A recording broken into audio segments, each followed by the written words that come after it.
ഹരി ഓം. കൽക്കി രൂപികളായിരിക്കുന്ന എല്ലാ നാരായണന്മാർക്ക് NSK ബ്രഹ്മഗീത പാഠത്തിലേക്ക് സ്വാഗതം. ഞാൻ നിങ്ങളുടെ സ്വന്തം ഷീല അയ്യപ്പൻ.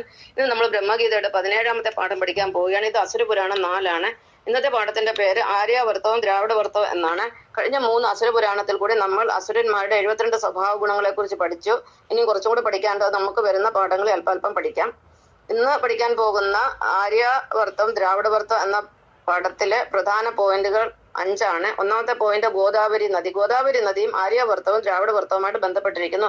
ഗോദാവരി നദി ഇന്ത്യയിലെ ഏറ്റവും നീളം കൂടിയ നദിയാണ്. ഇതിന്റെ നീളം 1465 കിലോമീറ്റർ ആണ്. ഈ നദി മഹാരാഷ്ട്രയിലെ നാസിക്കിൽ നിന്ന് ഉത്ഭവിച്ച് കിഴക്കോട്ടൊഴുകി ബേ ഓഫ് ബംഗാൾ, അതായത് ബംഗാൾ ഉൾക്കടലിൽ പതിക്കുന്നു. രണ്ടാമത്തെ പോയിന്റ് ഗോദാവരിയുടെ വിഭജനം. ഗോദാവരി നദി ഭാരതത്തെ 2ആയിട്ട് വിഭജിച്ചിരിക്കുന്നു.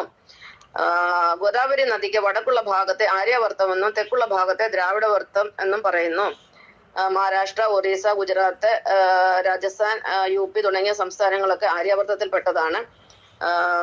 കേരളം, കർണാടക, തമിഴ്നാട്, ആന്ധ്ര, തെലുങ്കാന എല്ലാം ദ്രാവിഡവർത്തത്തിൽപ്പെട്ടതാണ്. ഇവയെ കട്ടിംഗ് ദ സൗത്ത് എന്നൊക്കെ പറയാറുണ്ട്. അതുപോലെ ആര്യാവർത്തത്തെ നമ്മൾ ദേവഭൂമി എന്നും ദ്രാവിഡവർത്തത്തെ നമ്മൾ അസുരഭൂമി എന്നും വിളിക്കുന്നു. മൂന്നാമത്തെ പോയിന്റ് ദേവന്മാരും അസുരന്മാരും. വിഷ്ണു ഭക്തരെയാണ് നമ്മൾ ദേവന്മാരെന്ന് പറയുന്നത്.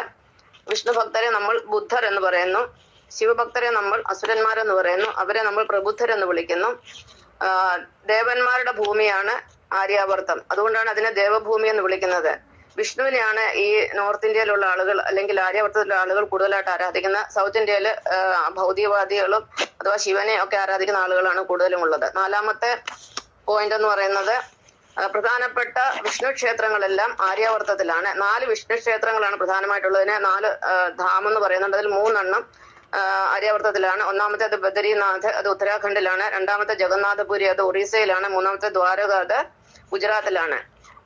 ഇനിയും ദ്രാവിഡവർത്തത്തിലുള്ള പ്രധാനപ്പെട്ട ശിവക്ഷേത്രങ്ങള് ചിദംബര ക്ഷേത്രം, ചിദംബരനാഥ ക്ഷേത്രം, മധുരമീനാക്ഷി ക്ഷേത്രം. മധുരമീനാക്ഷി എന്ന് പറയുന്നത് പാർവതീദേവിയുടെ മറ്റൊരു രൂപമാണ്. പിന്നെ പളനി എന്ന് പറയുന്നത് ശിവഭഗവാന്റെ മകനായ മുരുകന്റെ ക്ഷേത്രമാണ്. പിന്നെ രാമനാഥ ക്ഷേത്രം, ബൃഹദേശ്വര ക്ഷേത്രം, ഇതെല്ലാം ദ്രാവിഡവർത്തത്തിൽപ്പെട്ട ക്ഷേത്രങ്ങളാണ്.